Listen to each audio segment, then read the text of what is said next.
আজকের প্রধান সংবাদে থাকছে দিনের সব বড় খবর, ব্রেকিং নিউজ এবং গুরুত্বপূর্ণ আপডেট একসাথে। আজকের খবরের শিরোনাম। সোমবার গেছিল পুলিশ, আজ অভিষেকের বাড়ির সামনে পৌঁছে গেল বুলডোজার। নেপথ্যে কি পৌরসভার নোটিশ?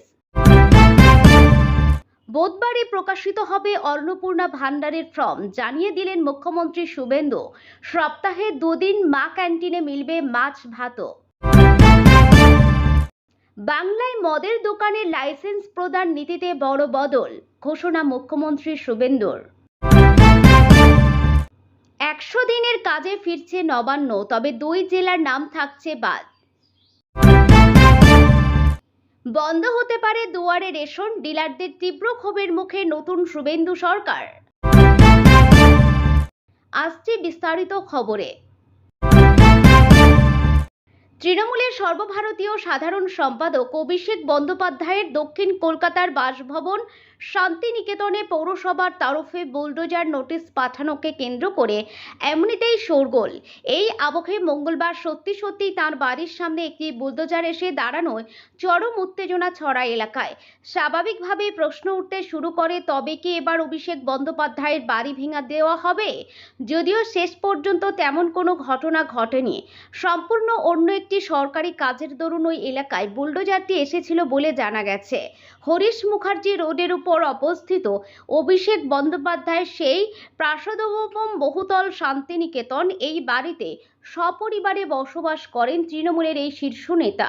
পৌরসভা সূত্রে খবর, ওই বহুতলটি নির্মাণের ক্ষেত্রে মূল নকশার বাইরে গিয়ে বেশ কিছু অংশ প্ল্যান বহির্ভূত বা বেআইনিভাবে তৈরি করা হয়েছে, আর সেই কারণেই পৌরসভার তরফ থেকেই নোটিশ পাঠানো হয়। নোটিশে স্পষ্ট জানানো হয়, নির্দিষ্ট সময়ের মধ্যে অভিষেক বন্দ্যোপাধ্যায় নিজে উদ্যোগী হয়ে ওই বেআইনি অংশটি ভেঙে না ফেললে পৌরসভায় বুলডোজার দিয়ে তা গুঁড়িয়ে দেবে। নিজের বাড়ি ভাঙার এই নোটিশ পাওয়ার পর স্বাভাবিকভাবেই তীব্র ক্ষোভ প্রকাশ করেছেন অভিষেক। তাঁর সাফ কথা, রাজনৈতিক প্রতিহিংসা চরিতার্থ করতে বিজেপি এই ধরনের নোংরা রাজনীতি করছে। এই টানাপোড়েনের মাঝেই মঙ্গলবার আচমকা তার বাড়ির সামনে পৌরসভার বুলডোজার দেখে পথচলতি সাধারণ মানুষ ও রাজনৈতিক কর্মীরা হকচকিয়ে যান। তবে পৌরসভা ও স্থানীয় সূত্রে জানা গেছে, অভিষেক বন্দ্যোপাধ্যায়ের বাড়ি ভাঙার জন্য নয়, বরং হরিশ মুখার্জি রোডকে যানজট মুক্ত করার একটি রুটিন কাজের জন্য এদিন এলাকায় বুলডোজার নিয়ে আসা হয়েছিল। পৌরসভার আধিকারিকরা জানিয়েছেন, ওই রাস্তার উল্টো দিকের ফুটপাতের পুরনো পেভার ব্লক বদলানোর কাজ চলছে। রাস্তা থেকে সেই পুরনো ইট ও কংক্রিটের চাঙড় তুলতেই পৌরসভার ওই বুলডোজারটি ব্যবহার করা হচ্ছিল। ফলে বাড়ি ভাঙার জল্পনায় সাময়িকভাবে জল পড়েছে। এর মধ্যে সোমবার অভিষেকের এই বাসভবনের একদল পুলিশ আধিকারিকের আকস্মিক আগমন ঘিরে নতুন করে রহস্য দানা বাঁধে। জানা গেছে যে পুলিশ দলটি এদিন অভিষেক বন্দ্যোপাধ্যায়ের বাড়িতে ঢোকে তাদের সকলের পরনে নিয়মিত খাকি পোশাক ছিল না। কয়েকজন আধিকারিককে সাধারণ পোশাকে দেখা যায়, আবার কয়েকজনের পরনে ছিল কলকাতা পুলিশের চেনা সাদা উর্দি। বাড়ি থেকে বেরোনোর সময় তাদের সঙ্গে একটি বড় মাপের এলইডি মনিটর নিয়ে যেতে দেখা যায়। উল্লেখ্য, এর আগেও অভিষেক বন্দ্যোপাধ্যায়ের বাড়িতে পুলিশের একটি দল গিয়েছিল। সেবার তার বাড়ি থেকে বেশ কিছু স্ক্যানার যন্ত্র সরিয়ে নিয়ে যাওয়া হয়েছিল। পরবর্তীতে জানা যায়, ওই স্ক্যানারগুলি আসলে সরকারি সম্পত্তি ছিল এবং নিয়ম মেনেই সেগুলি ফিরিয়ে নেওয়া হয়। মূলত নিরাপত্তার কারণে একসময় পুলিশ প্রশাসনের তরফে ওই স্ক্যানার যন্ত্রগুলি সেখানে বসানো হয়েছিল। তবে পরপর দুদিন পুলিশি তৎপরতা এবং তারপরেই বাড়ির সামনে বুলডোজারের উপস্থিতিতে ও হরিশ মুখার্জি রোডের নিরাপত্তা ও রাজনৈতিক পারদ যে এক ধাক্কায় অনেকটাই চড়ে গিয়েছে তা বলাই বাহুল্য। শুভেন্দু জানান, সপ্তাহে দুদিন মা ক্যান্টিনে মিলবে মাছ ভাত, দাম থাকবে সেই 5 টাকায়। বাকি 5 দিন মিলবে ডিম ভাত। রাজ্যে অন্নপূর্ণা যোজনার সরকারি প্রক্রিয়া শুরু হয়ে যাবে বুধবারই। ওই দিন থেকে ফর্ম প্রকাশিত হবে। কল্যাণীতে প্রশাসনিক বৈঠক থেকে বেরিয়ে সাংবাদিকদের জানিয়ে দিলেন মুখ্যমন্ত্রী শুভেন্দু অধিকারী। পাশাপাশি এও জানালেন, অফলাইনের পাশাপাশি অনলাইনে ফর্ম পূরণ করা যাবে। মা ক্যান্টিন নিয়েও ঘোষণা করলেন তিনি। শুভেন্দু জানান, এবার থেকে সপ্তাহে দুদিন মা ক্যান্টিনে মিলছে মাছ ভাত, দাম থাকবে সেই 5 টাকায়। মঙ্গলবার কল্যাণীতে মুখ্যমন্ত্রী শুভেন্দু প্রশাসনিক বৈঠক ছিল। এপিজে আব্দুল কালাম প্রেক্ষাগৃহে উত্তর 24 পরগনার নদিয়া ও হুগলি জেলায় প্রশাসনিক আধিকারিকদের নিয়ে বৈঠক ছিল। সেই বৈঠক সেরে বেরিয়ে শুভেন্দু সাংবাদিকদের জানান, লক্ষ্মীর ভান্ডার প্রকল্পকে অন্নপূর্ণা যোজনা এবং স্বাস্থ্যসাথীকে আয়ুষ্মান ভারত রূপান্তরিত করার কাজ ইতিমধ্যেই শুরু হয়ে গেছে। এই নতুন প্রকল্পের আর্থিক সুবিধা পেতে গেলে উপভোক্তাদের একটি নির্দিষ্ট ফর্ম পূরণ করতে হবে, যা বুধবারই নবান্ন থেকে আনুষ্ঠানিকভাবে প্রকাশ করা হবে। বলেন, বুধবারই ইমেলে নবান্ন থেকে সংশ্লিষ্ট দপ্তরের মন্ত্রী, মুখ্য সচিব, অর্থ সচিব এবং অন্যান্য আধিকারিকের উপস্থিতিতে অগ্নিমিত্রা পাল এবং আমি একটি ফর্ম প্রকাশ করব। সেই ফর্ম অন্নপূর্ণা যোজনার সুবিধা পেতে পূরণ করতে হবে। শুভেন্দু আরও বলেন, এই বিষয়ে বুধবারই বিস্তারিত জানানো হবে। নথিভুক্তিকরণ যত তাড়াতাড়ি করবেন তত দ্রুত সুবিধা আমরা দিতে পারব। প্রশাসন সূত্রে খবর, আগামী 1 জুন থেকে এই নতুন প্রকল্পের টাকা উপভোক্তাদের ব্যাংক অ্যাকাউন্টে পাঠানো শুরু হবে। তবে ফর্ম পূরণের প্রক্রিয়া যাচাইকরণ চলাকালীন সাধারণ মানুষের যাতে কোনো সমস্যা না হয় সেই বিষয়টিও নিশ্চিত করেছেন মুখ্যমন্ত্রী। তিনি স্পষ্ট জানিয়েছেন, উপভোক্তাদের অ্যাকাউন্টে যতদিন না অন্নপূর্ণা যোজনার 3000 টাকা দেওয়া শুরু হচ্ছে ততদিন পর্যন্ত পুরনো লক্ষ্মীর ভাণ্ডারের টাকা নিয়ম মেনেই পাবেন তারা। শুভেন্দু জানিয়েছেন, ফর্মের প্রতিলিপি বুধবার পাবেন ইচ্ছুকেরা। তার কথায়, অফলাইনের পাশাপাশি অনলাইন ফর্ম অবশ্যই থাকবে। তিনি আরও বলেন, শুধু জনগণের উপর ছেড়ে দেওয়া হবে না, বিধায়কেরা নিজের উদ্যোগে ফর্ম পূরণ করাবেন। সরকারও বিডিওদের নেতৃত্বে বাড়ি বাড়ি ফর্ম পূরণে সহযোগিতা করার জন্য লোক পাঠাবেন। তারপরে তিনি মনে করিয়ে বলেন, মাথায় রাখতে হবে, ভারতীয়রাই কেবলমাত্র এই সুযোগ পাবেন, যারা এদেশের নাগরিক নন তারা সুযোগ পাবেন না। ভারত সরকারের টাকা বাংলাদেশ থেকে আসা অবৈধ অনুপ্রবেশকারীদের দেওয়ার জন্য নয়, এটা খুব স্পষ্ট বিষয়। এরপরে মা ক্যান্টিনের বিষয়ে ব্যবস্থার কথাও ঘোষণা করেছেন মুখ্যমন্ত্রী। তিনি বলেন, আমাদের মা ক্যান্টিন রয়েছে প্রায় 400-র কাছাকাছি, সংখ্যা আপাতত এই 5-এ। সেখানে আমরা দুদিন করে মাছ খাওয়াবো, সপ্তাহে 5 টাকাতেই খাওয়াবো। এই কাজগুলি আমরা করছি। বাকি 5 দিন ওই ক্যান্টিনে 5 টাকাতেই ডিম ভাত মিলবে।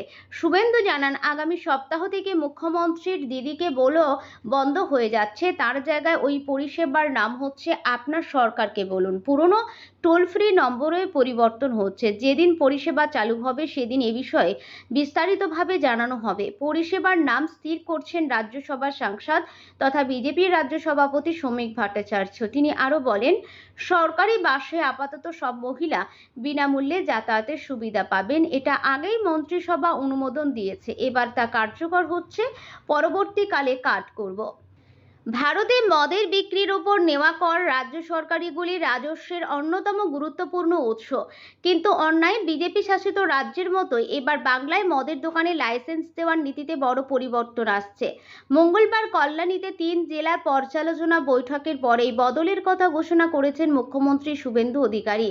স্কুল, কলেজ, মন্দির ও ধর্মীয় স্থানের 1 কিলোমিটারের মধ্যে মদের দোকানের লাইসেন্স দেওয়া হয় না। দেশের একাধিক রাজ্যে এই নিয়ম কার্যকর রয়েছে। সেই নিয়ম এবার বলবৎ হতে চলেছে পশ্চিমবঙ্গে।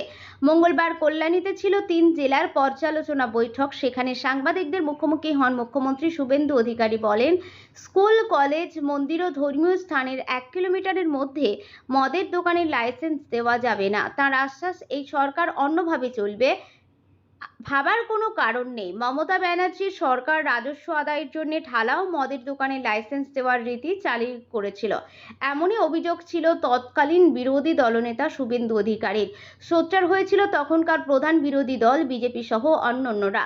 রাজ্যের পালাবদল ঘটেছে। পশ্চিমবঙ্গের মসনদে গেরুয়া শিবির সরকার পরিচালনা সহ একাধিক বিষয়ের বিভিন্ন নীতিতে বদল ঘটছে। মদের দোকানে লাইসেন্স দেওয়ার ক্ষেত্রেও নীতিগত পরিবর্তন আনছে বাংলার প্রথম বিজেপি সরকার। এদিনে সে কথাই স্পষ্ট করে জানিয়ে দিলেন মুখ্যমন্ত্রী। উল্লেখ্য, সুপ্রিম কোর্টের নির্দেশ মোতাবেক জাতীয় সড়কের আশেপাশে মদ বিক্রি বন্ধ। অনেকেই দোকান উঠিয়ে দিয়েছে, কিন্তু ওই মদ বিক্রেতা যাতে রাজ্যের ধর্মীয় স্থান কিংবা স্কুল, কলেজের আশেপাশে ফের দোকান না খোলেন সে ব্যাপারে আগেই নির্দেশ জারি করেছে উত্তরপ্রদেশের যোগী আদিত্যনাথের সরকার। একই নিয়ম জারি আছে মধ্যপ্রদেশ, মহারাষ্ট্র, দিল্লি, অসমেও। রাজ্যে নতুন সরকার গঠনের পর থেকেই প্রশাসনিক সংস্কারে একের পর এক নজিরবিহীন পদক্ষেপ নিচ্ছেন মুখ্যমন্ত্রী শুভেন্দু অধিকারী। সোমবার নবান্নে রাজ্যের সমস্ত দপ্তরের সচিবদের নিয়ে এক গুরুত্বপূর্ণ বৈঠকে তিনি নির্দেশ দিলেন, রাজ্যে দ্রুত শুরু করতে হবে মহাত্মা গান্ধী জাতীয় গ্রামীণ কর্মসংস্থান নিশ্চয়তা প্রকল্প বা 100 দিনের কাজের প্রকল্প। তবে এই প্রকল্প চালু করার ক্ষেত্রে কিছু স্পর্শকাতর জেলায় বিশেষ সতর্কতার পথ বেছে নিয়েছে রাজ্য সরকার। কেন বাদ দুই জেলা? প্রশাসনিক সূত্রে খবর, আপাতত দক্ষিণ 24 পরগনা এবং মুর্শিদাবাদ জেলা বাদে রাজ্যের বাকি সব জেলাতে এই প্রকল্প দ্রুত শুরু করার নির্দেশ দিয়েছেন মুখ্যমন্ত্রী। বিগত সরকারের আমলে 100 দিনের কাজ প্রকল্পে এই দুই জেলা থেকে সবচেয়ে বেশি অনিয়ম ও দুর্নীতির অভিযোগ উঠেছিল। সেই অভিযোগের নিরপেক্ষ তদন্ত ও বিশদ পর্যালোচনার কাজ চলায় আপাতত ওই দুই জেলায় প্রকল্পটি চালু করা হচ্ছে না। তদন্ত আইনি প্রেক্ষাপট, পূর্ববর্তী সরকারের আমলে 100 দিনের কাজে ব্যাপক আর্থিক তছরূপ ও দুর্নীতির অভিযোগে কেন্দ্রীয় সরকার এই প্রকল্পে অর্থ বরাদ্দ বন্ধ করে দিয়েছিল। 2021 সালের ডিসেম্বর থেকে প্রকল্পের মজুরি না পাওয়ার অভিযোগ নিয়ে পশ্চিমবঙ্গ ক্ষেত মজুর সমিতি কলকাতা হাইকোর্টের দ্বারস্থ হয়েছিল। একইভাবে তৎকালীন বিরোধী দলনেতা হিসাবে শুভেন্দু অধিকারী এই প্রকল্পে সিবিআই তদন্তের দাবি জানিয়ে হাইকোর্টে মামলা করেছিলেন। ক্ষমতার পালাবদলের পর নতুন সরকার এই প্রকল্পের কাজ স্বচ্ছতার সঙ্গে পুনরায় শুরু করার লক্ষ্য নিয়েছে। নতুন সরকারের লক্ষ্য, মুখ্যমন্ত্রীর এই সিদ্ধান্তকে অত্যন্ত ইতিবাচক হিসাবে দেখছেন অর্থনৈতিক বিশেষজ্ঞরা। তাদের মতে এই প্রকল্প পুনরায় চালু হলে রাজ্যের গ্রামীণ ও প্রান্তিক মানুষের কর্মসংস্থানের সুযোগ তৈরি হবে, যা রাজ্যের অর্থনীতির চাকা সচল রাখতে সাহায্য করবে। এদিনের বৈঠকে সচিবদের মুখ্যমন্ত্রী স্পষ্ট বার্তা দিয়েছেন, সরকারি প্রকল্পের কাজে অনুপ্রেরণার চেয়েও বড় হলো দায়বদ্ধতা, স্বচ্ছতা বজায় রেখে এবং দুর্নীতির মোকাবিলা করে এই প্রকল্প বাস্তবায়নের পথে হাঁটতে চায় বর্তমান প্রশাসন। পশ্চিমবঙ্গের রাজনৈতিক পট পরিবর্তনের পর পূর্বতন তৃণমূল সরকারের অন্যতম ফ্ল্যাগশিপ প্রকল্প দুয়ারে রেশন নিয়ে বড়সড় টানাপোড়েন শুরু হয়েছে। বাড়ি বাড়ি গিয়ে রেশন পৌঁছে দেওয়ার এই ব্যবস্থা চালু রাখা আর সম্ভব নয় বলে দাবি তুলেছেন রাজ্যের রেশন ডিলাররা। সোমবার সদ্য গঠিত জয়েন্ট ফোরাম ফর ওয়েস্ট বেঙ্গলের সম্মেলনে আনুষ্ঠানিকভাবে এই প্রকল্প পুরোপুরি বন্ধের দাবি জানানো হয়েছে। রেশন ডিলারদের যৌথ মঞ্চের দাবি, দুয়ারে রেশন প্রকল্প চালাতে গিয়ে তাদের উপর অতিরিক্ত আর্থিক ও প্রশাসনিক চাপ তৈরি হচ্ছে। সামগ্রী বাড়ি বাড়ি পৌঁছে দেওয়ার ক্ষেত্রে বিপুল পরিবহন খরচ বাড়ছে, যার বোঝা ডিলারদের একাই বইতে হচ্ছে। এর পাশাপাশি গ্রামাঞ্চল ও প্রত্যন্ত এলাকায় উপযুক্ত যানবাহনের অভাব এবং স্থায়ী কর্মী সংকট পরিস্থিতিকে আরও জটিল করে তুলেছে। রেশন ডিলারদের দাবি, বর্তমানে এই অবাস্তব পরিকাঠামোয় ডিলারশিপ চালানো অসম্ভব হয়ে পড়েছে। ফলে এই ব্যবস্থা বাতিলের পাশাপাশি রেশন ডিলারদের কমিশন বৃদ্ধি ও আর্থিক সুরক্ষার দাবিও জোরালো হয়েছে। প্রশাসনের পদক্ষেপ ও আইনি জটিলতা, সমস্যার স্থায়ী সমাধানের লক্ষ্যে অল ইন্ডিয়া ফেয়ার প্রাইস সব ডিলার্স ফেডারেশনের পক্ষ থেকে দুয়ারে রেশন ব্যবস্থার বিরুদ্ধে ইতিমধ্যেই সুপ্রিম কোর্টে মামলা দায়ের করা হয়েছে। সংগঠনের কেন্দ্রীয় নেতৃত্বের মতে এই প্রকল্পে সাধারণ গ্রাহকদের দীর্ঘমেয়াদী কোনো সুবিধা হচ্ছে না, উল্টে সরকারের রাজকোষ থেকে অতিরিক্ত অর্থ অপচয় হচ্ছে এবং ডিলারদের চরম ভোগান্তি পোহাতে হচ্ছে।